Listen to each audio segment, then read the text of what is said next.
감사합니다. 이제 예배 설교 준비한 거 전달을 하도록 하겠습니다. 와, 오늘 몇 분이나 오신 거예요, 여기? 지금 12분, 16분? 20명이에요? 와, 저희 기록 경신한 것 같은데? 오, 네, 그렇습니다. 자, 여러분과 함께 저희가 이제 예배를, 설교를 준비한 걸 전할 텐데, 먼저 광고를 좀 하고 갈게요. 저희가 설교 이 공지가 좀 다르게 나가서 하셨을 수도 있는데요. 5월 달에 성경 공부 시리즈를 쭉 이어가다가 저희가 6월이 되면서 오늘 하게 되는 예수님의 성품 그리고 제자까지 하고 나서 한 단락 하기로 했습니다. 그래서 오늘은 제가 다음 주에는 영준이 형이 진행하실 거고요. 자, 그리고 다가오는 주일 관련해서 좀 말씀을 드리면 23일은 잠실 PSW 그룹은 전체 제자 모임이 있습니다. 그래서 여러분께서 함께 참여하시면 좋겠고요. 30날은 우리 일산하고 그다음에 우리 쪽하고 같이 예배를 드리는데 처음에는 소그룹별로 예배를 드릴까 하다가 어, 아예 그냥 다 같이 하면 어때? 해서 이제 연합 예배 형식으로 좀 바뀌었고요. 장소를 빌리는데 약간의 이슈가 생겨서 저희가 신당동에 있는 음악학교의 강당을 빌리기로 했어요. 영상으로 봤을 때는 굉장히 멋있습니다. 아마 소리도 잘 나올 것 같고, 그래서 새로운 시도를 하는데 많은 분들이 또 동참해 주셨으면 좋겠습니다. 좋아요. 그러면 이제 말씀을 전하기로 하죠. 우리가 성경 공부를 하다 보면 예수님의 성품이라고 하는 공부를 하게 되죠. 그때 제일 먼저 다루는 게 예수님의 사랑, 그 다음에 예수님의 열정 또는 열심, 그리고 세 번째가 예수님의 겸손에 대해서 배웁니다. 자세히 읽어보면 예수님의 겸손이라기보다 예수님이 기대하시는 겸손이 맞는 것 같아요. 그래서 오늘 이 겸손 말씀을 준비를 했는데 예배 설교 준비하는 게 쉽지는 않았어요. 제 성격상 머리로 이해하는 건 쉬운데 삶으로 증명해야 되고 살아야 되는 것들은 매번 어렵습니다. 그래서 그냥 6월 달에는 세 주제로 그냥 가면 좋겠다. 이거 안 하면 안 될까? 뭐 이런 생각을 했는데 여러분들이 이거는 끝까지 가야 된다. 그래서 준비를 하면서 고민을 많이 하게 됐고요. 또 묵상을 하다 보니까 제가 알고 있었던 게 참 빈약했구나. 매번 이렇게 성경 말씀을 준비할 때 도전도 되지만 많이 배웁니다. 자, 그러면 겸손이라고 하는 게 우리는 좋은 거라고 생각하지만 성경 말씀을 보면 가끔은 이게 겸손인지 자기 비하인지 잘 모를 법한 것들이 좀 나와요. 그리고 우리도 그런 사람들을 만나면 불편하지만 자기가 무조건 부족하다, 못났다 이런 얘기를 계속하는 사람들 앞에 있으면 글쎄요. 그분들이 그렇게 말한다고 해서 제가 높아지는 게 아니잖아요. 오히려 내가 당신을 뭔가 못나게 만든 것도 아닌데 왜 내 앞에서 자꾸 이러십니까 하고 불편함을 느낄 때도 있죠. 하나님 앞에서 약간 자기 비하에 가까운 겸손을 표현했던 사람들이 좀 있었습니다. 그리고 그게 항상 좋은 평을 받지는 않았던 것 같아요. 한번 만나보도록 하죠. 사사기입니다. 우리가 일전에 기드온 이야기를 하면서 만났던 구절이죠. 제가 읽어볼게요. 기드온이 주님께 아뢰었다. 감히 여쭙니다만 내가 어떻게 이스라엘을 구할 수 있겠습니까? 보시는 바와 같이 나의 가문은 므낫세 지파 가운데서도 가장 약하고 또 나는 아버지의 집에서도 가장 어린 사람입니다. 글쎄요, 기드온이 이렇게 말했을 때 그 마음을 보셨던지 하나님이 그렇게 꾸짖지는 않으셨던 것 같아요. 오히려 기드온에게 몇 번이고 몇 번이고 아니야, 너가 할 수 있어, 할 수 있어 하고 참고 기다려 주셨죠. 그런데 매번 이렇게 하나님으로부터 인자한 소리만 듣는 건 아닌 것 같습니다. 다른 사람을 한번 만나볼까요? 출애굽기의 모세입니다. 이 앞에서도 여러 차례 모세가 저 말고 딴 사람 보내십시오라고 거듭 얘기를 했는데 급기야는 이렇게 됩니다. 모세가 주님께 아뢰었다. 주님 죄송합니다. 저는 본래 말재주가 없는 사람입니다. 전에도 그랬고 주님께서 이 종에게 말씀을 하고 계시는 지금도 그러합니다. 저는 입이 둔하고 혀가 무딘 사람입니다. 주님께서 그에게 말씀하셨다. 누가 사람의 입을 지었느냐? 누가 말 못하는 일을 만들고 듣지 못하는 일을 만들면 누가 앞을 볼 수 있는 사람이 되게 하거나 앞 못 보는 사람이 되게 하느냐? 바로 나, 주가 아니더냐? 그러니 가거라. 내가 말하는 것을 내가 돕겠다. 내가 말할 수 있도록 내가 너에게 가르쳐 주겠다. 모세가 머뭇거리며 주님 죄송합니다. 제발 보낼 만한 사람을 보내시기 바랍니다. 하고 말씀드리니 주님께서 모세에게 크게 노하시어 말씀하셨다. 이렇게 나와 있습니다. 사실 모세가 한 말이 틀린 건 아니죠. 모세는 40세 될 때까지는 왕족으로 살았으니 얼마나 말을 많이 하고 살았겠어요. 그런데 나이 40부터 80은 양치면 살았겠죠. 뭐 얼마나 말을 많이 할 기회가 있었을까요? 별로 없었을 것 같은데 게다가 이집트를 떠나서 지금 다른 지방에 살고 있잖아요. 그럼 외국어로 40년간 산 거예요. 본래 자기 말을 잊어버릴 법도 하죠. 그런데 다시 이집트에 가서 말을 하라 하니 모세가 제가 지금 말을 못합니다. 말 안 한 지도 꽤 오래됐고 일단 모국어는 기억도 잘 안 나요라고 지금 이야기를 하고 있습니다. 그러면 하나님께서 그러네 생각해 보니까 사정이 그러한 걸 내가 미처 몰랐구나 이렇게 하시는 게 아니라 너의 입은 누가 만들고 말은 누가 하게 하고 또 못하게 하냐 그거 다 내가 하는 거 아니야. 그럼 내가 주면 너는 받는 거고 내가 시키면 너는 하는 거지. 뭘 이렇게 한다 못한다 말이 많아 라고 하나님께서 화를 내고 계신 거죠. 때로는 우리가 잠깐 좀 착각하게 됩니다. 겸손한 게 좋은 건 맞는데요. 자기 비하에 가까운 겸손은 사실 누구에게도 도움이 되지 않는다는 거죠. 우리 주변에도 사실 이런 사람들이 좀 있기도 합니다. 예를 들면 이런 거죠. 아이, 사람이 어디 그렇게 쉽게 바뀌나요? 전 그냥 이렇게 살래요.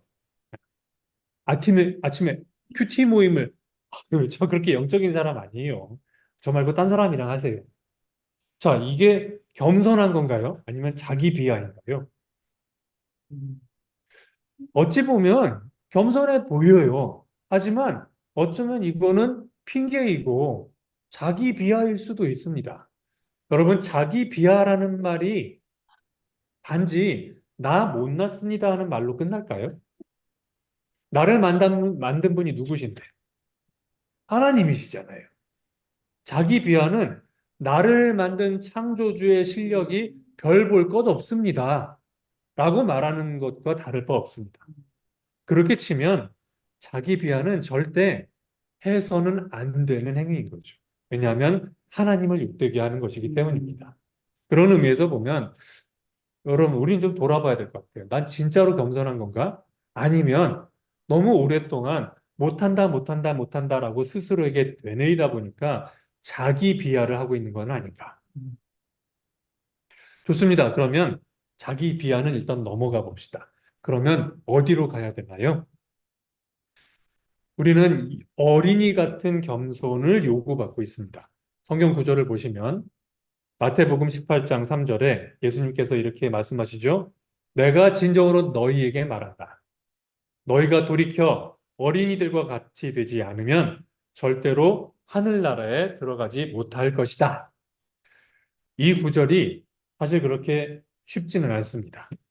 일단 어른이 된 우리가 다시 어린이가 된다라는 것 자체가 이게 여러 가지 의미를 갖고 있죠. 가끔은 이럴 때 영어를 좀 써보면 더 도움이 될 수도 있는데 어린이 같다라는 영어 단어가 두 개가 있지요.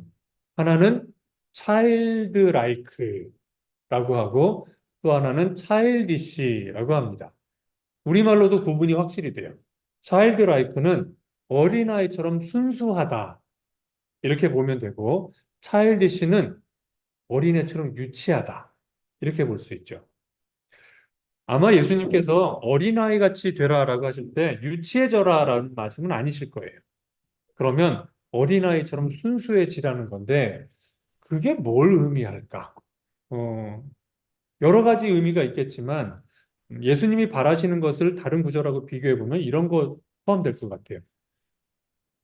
어린아이들한테 여러분 뭘 가르쳐 보시면 가끔 얘가 너무 순진하게 다 믿어버리는 거를 본 적이 있으세요? 예를 들면 어린애한테 이건 먹어도 돼, 먹으면 안 돼, 저건 저거야 그러면 애들은 그냥 덜컥 믿어버린. 어린아이들의 특징 중에 하나는 누가 가르치면 그거를 배워요. 그래서 가르칠 만한 사람, 가르침을 주면 잘 받는 사람이 어린이의 특징 중에 하나겠죠. 흥미로운 거는 이렇게 해서 가르침을 받은 사람은 똑똑해지고 지혜로워지는데 다른 구절을 보면 지혜로운 사람이 또 훈계받는 것을 즐겨한다고 합니다. 잠언 9장 9절을 보면 지혜로운 사람을 훈계하면 그가 더 지혜로울 것이요 의로운 사람을 가르치면 그가 더 많이 배울 것이다. 그러다 보니까 어린아이 같이 순진한 사람, 순수한 사람들은 배우기를 그치지 않고 그러다 보니까 더 지혜로워지는데 지혜로운 사람이면 깨닫게 되죠. 더 배워야 되는. 그래서 가속해서 배우게 됩니다. 근데 우리 주변에 어느 순간 우리가 이렇게 말하고 있지 않은가요? 배우기를 싫어하는 거죠. 근데 나는 당신한테 배우고 싶지 않아. 이렇게 말했다간 영락없이 교만하다 이런 소리를 들을 것 같으니까 이렇게 이제 불러 말하는 거죠. 아, 저한테 신경 써주시는 거 감사한데 전 그냥 이렇게 살 테니까 다른 분 도와주시면 어떨까요? 자, 이건 다른 사람에게 양보하는 겸손한 마음일까요? 아니면 나 당신한테 배우고 싶지 않아 라는 거를 돌려서 말하는 걸까요? 어쩌면 이 또한 진짜 겸손이 아닐 수 있습니다. 우리 자신이 한번 물어봐야 될 것 같아요.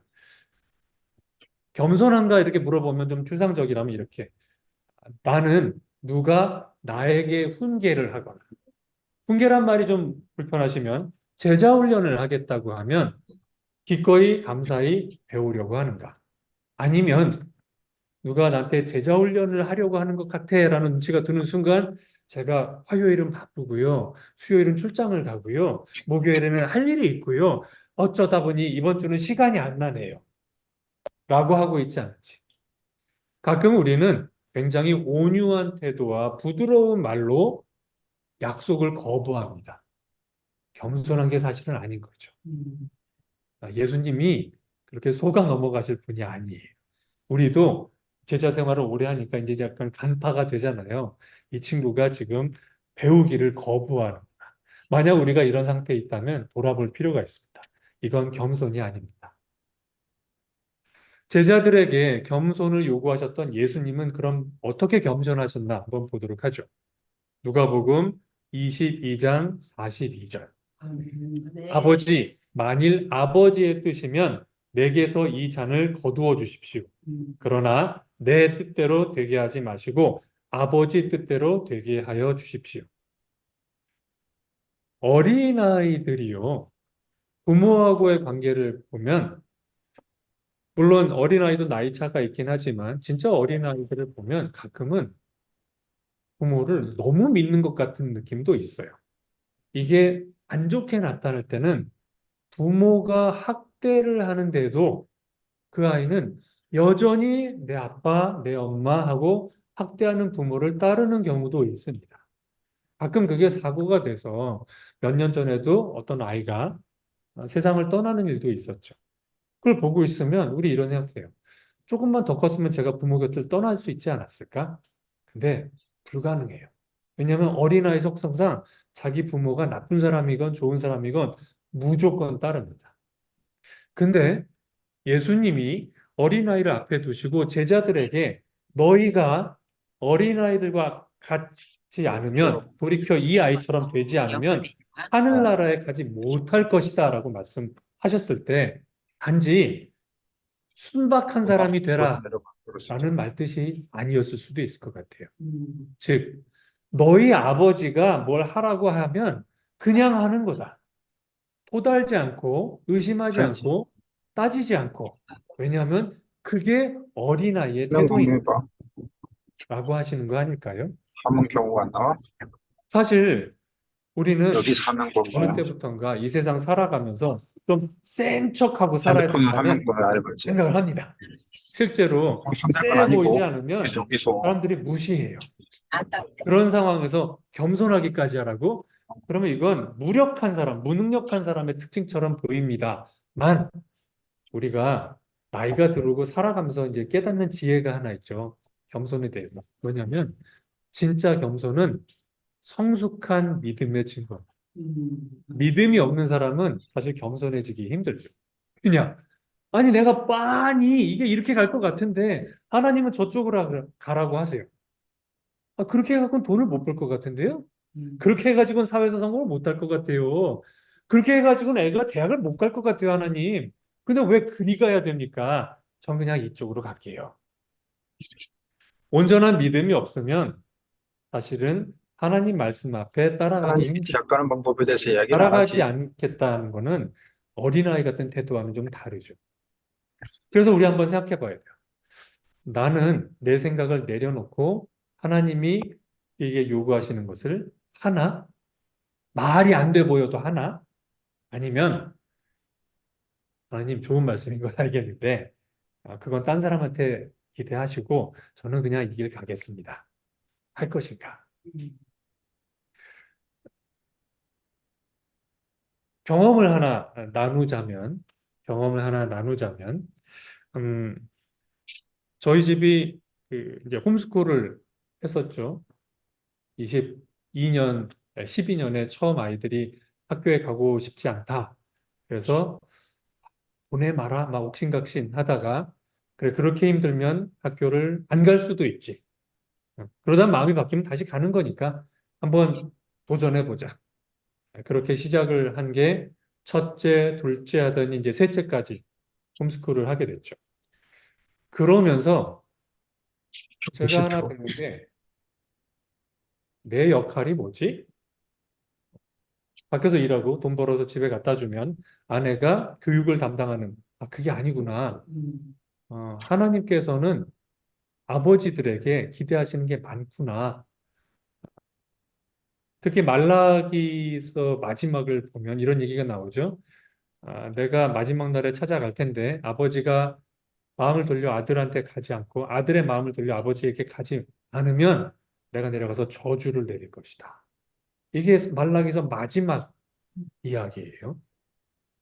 아니, 좋은 말씀 많으신데 왜 마지막에 그 얘기를 했을까? 읽고 깜짝 놀라고, 이제 내가 아버지로서 아들을 챙겨야 되겠구나. 그러다가 2014년 여러분도 기억하시지만 세월호 이슈가 있었어요. 제가 이걸 어떻게 하지? 애들이 죽어가는데 내 아들만 살리면 그게 충분하지 않은데? 그래서 약간 위험한 짓을 한번 해보기로 했습니다. 왜냐하면 회사를 그만두고 아이들을 돕는 일을 해보자. 그때 이런 생각했어요. 하나님이 당신 아들을 굶기시진 않으리라. 믿고 하면 되지 않을까? 우리 성경 구절 여러 개 외우시잖아요. 그 중에 우리가 많이 힘들 때마다 쓰는 구절, 마륙 3사 기억나세요? 뭐죠?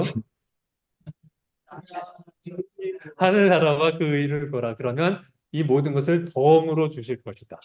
그게 맞다면 여기서 내가 먹고 사는 일은 문제가 안 될 것 같은데 물론 이게 하나님의 일인지는 뭐 따져봐야 되겠지만 글쎄 하나님이 좋아하실 것 같은데 그래서 회사에 가서 말씀을 드렸죠. 아이들을 돕고 싶어서 회사를 그만 다니고 싶습니다. 그러자 본부장님이 사실대로 얘기해 어디 가는데 아니에요 진짜예요. 김용성이가 빈말할 사람은 아닌 것 같고 진짜야? 네 그래서 회사를 그만두고 프리랜서로 일하면서 아이들 돕고 싶습니다. 야 그런데 연중에 나가면 안 되지. 연말에 나가라. 그래서 6개월 더 하고 나갔는데 지금 돌아다 보면 힘든 결정이었지만 한 번은 무턱대고 뛰어내려 보면 어떨까? 하나님이 다 잡아주시지 않을까? 30, 30. 라고 했는데 좋은 경험이었어요. 음. 바로 퇴직하고 다음 달부터 급여가 안 들어오는데 철렁하는 거예요. 진짜로 안 들어오네. 근데 하필이면 회사 사정이 어려워서 퇴직금도 안 나왔어요. 하지만 그 한 3년여, 4년여 기간 동안 하나님을 믿었을 때 하나님께서 온전히 챙겨주실 수 있어. 해볼 만한 도전이다. 라는 걸 깨닫게 됐습니다. 겸손이라는 게 어, 말을 아끼고 온유한 표정과 뭐 행실을 온화하게 하는 거 이게 겸손한 게 아니고 사실은 하나님 저 뭐 해요 이제? 아 그거 해요? 아 그거 할게요. 음. 온전히 믿고 따라가기 때문에 겁 없이 덤빌 수 있는 마음도 포함하고요. 누가 다가와서 너한테 해줄 말이 있어. 그럴 때 조금은 따끔하겠지만 네, 얘기해 주세요. 듣고 싶습니다. 배우고 싶고 변화하고 싶습니다.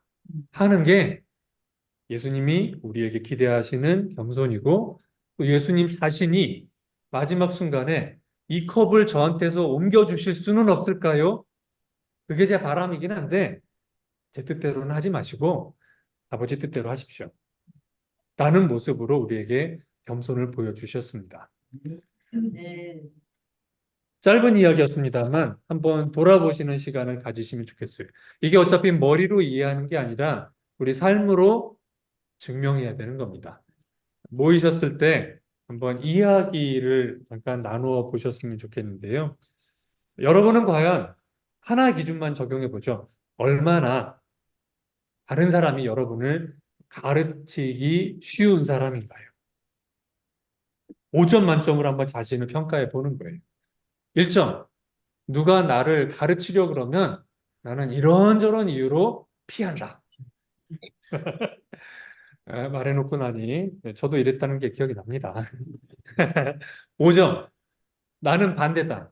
나 이렇게 살아요. 라고 이야기하면서 제가 여기서 뭘 하면 좋을까요? 뭘 바꾸면 좋을까요? 하고 먼저 물어본다. 숫자로 표현하면 조금은 따끔하지만 현실을 제대로 볼 수 있기 때문에 제가 숫자를 제안했습니다. 말씀 다 듣고 나서 함께 모였을 때 한번 이야기 나눠보시는 시간 가지시길 바랍니다.